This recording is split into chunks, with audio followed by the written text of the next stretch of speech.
मित्रांनो, आपल्याला माहिती आहे राज्यामध्ये शेतकऱ्यांचं यावर्षी अतिवृष्टीने अतोनात नुकसान झालं.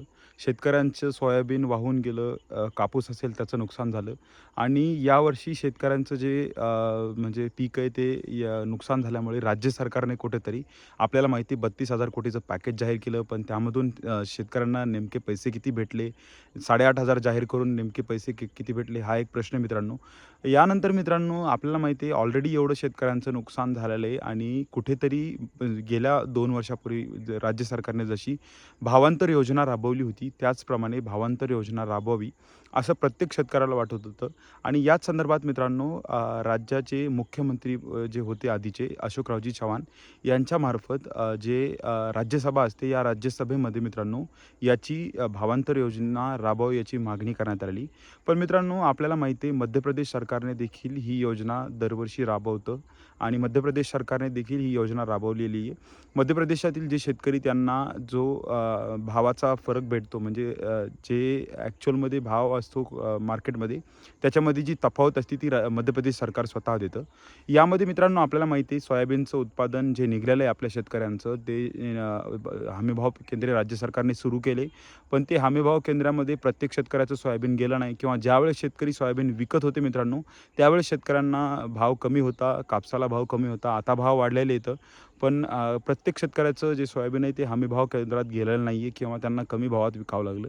तर कुठेतरी राज्याचे पूर्वीचे जे मुख्यमंत्री होते अशोकरावजी चव्हाण यांनी राज्यसभेत अशी मागणी केलेली की शेतकऱ्यांना भावांतर योजना राबवावी आणि जे भाव फरक आहे तो त्यांच्या डायरेक्ट बँक खात्यावर जमा करावा. अशी मागणी अशोक चव्हाण यांच्यामार्फत करण्यात आलेली. पण मित्रांनो, ही जी मागणी ही राज्यसभेत करण्याची म्हणजे योग्य ती जागा नव्हती. कारण की आपल्याला माहिती आहे मध्य प्रदेश सरकारने देखील ही जी भावांतर योजना आहे ही स्वतः राज्य सरकारने म्हणजे मध्य प्रदेश सरकारने राबवण्यात आलेली आहे. तर त्याचप्रमाणे राज्याचे मुख्यमंत्री देवेंद्रजी फडणवीस असतील यांच्याकडे कुठेतरी प्रत्येक आमदार खासदारांनी याची मागणी धरून लावायला पाहिजे. कारण की शेतकऱ्यांचं एकतर यावर्षी अतिवृष्टीनं नुकसान झालेलं आहे आणि ही जी मागणी अशोक चव्हाण यांनी केलेली ही राज्यसभेत केल्यामुळे त्याचा कुठेही फायदा होणार नाही. कारण की केंद्र सरकार अशी योजना राबवत नाही. आत्तापर्यंत तसे राबवलेली देखील नाही आहे.